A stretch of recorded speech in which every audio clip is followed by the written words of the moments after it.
Well, Mindy Kaling would like to invite you to not two, but 4 weddings and a funeral with her new series based on the classic 90s rom-com. Yeah, the show follows a group of friends who reunite in London for a wedding, leading to romance, heartbreak, and some interesting introductions. Take a look. Wait, this is Cash?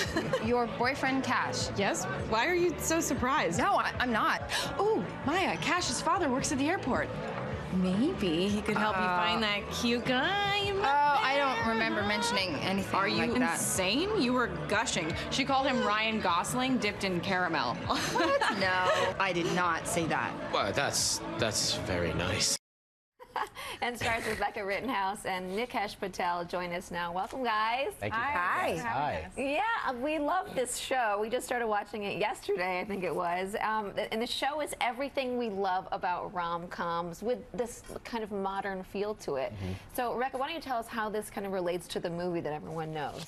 Well, the nice thing about this is that it's not a sort of remake carbon copy of the movie. It's Which is totally what I expected. Yeah, me too. It's really just used as a time structure to tell the story of these 4 American friends who are living in London and, you know, their life events, which of course include 4 weddings and a funeral. And there's lots of little nods and Easter eggs, you know, relating to the Richard Curtis universe.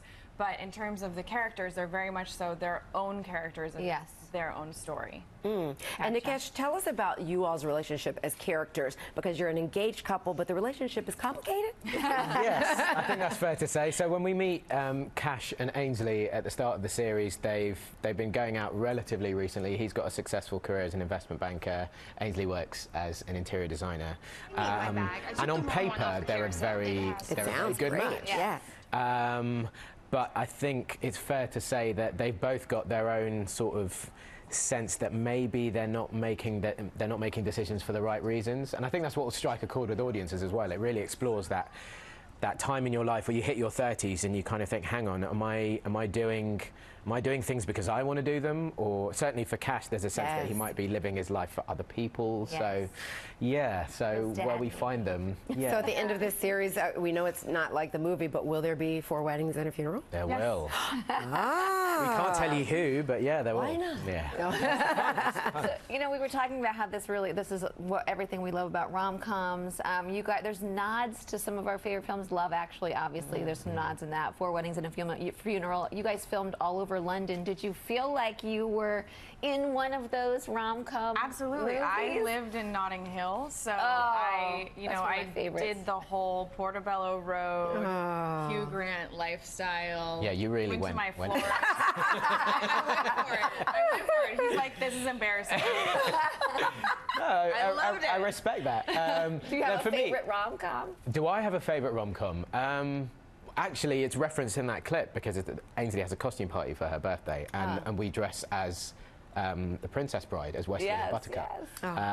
So yeah, I think that's one of my favourites. Just because people say, oh, it's a fun adventure story, but you only buy that film because of how strong that story between the 2 of those. Yes, it's true. So true.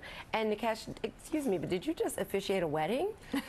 Officiate's maybe too strong a word, but I was asked. So my friends Aidan and Imi had a humanist ceremony for their wedding, and very kindly asked if I would be one of the celebrants for it. So that was kind of there's a picture. That was kind of an experience. It felt kind of complete to come off this show. We're at that time in our lives. Right? Everybody's getting married. It's like 5 weddings and a funeral. And hopefully no more funerals. 6 weddings, 7 weddings. Right. I think between the show and my real life, I've had so many weddings this year where there's definitely something in the air. Oh, I love that. Well, just huge congrats to you, Rebecca, because Once Upon a Time in Hollywood had a huge opening this past weekend. You played Michelle Phillips from The Mamas and the Papas. What was it like to kind of revisit 60s LA? Oh, it was so cool because obviously that set is, every detail is perfect. Yeah. You feel like you're traveling back in time. You know, the cars were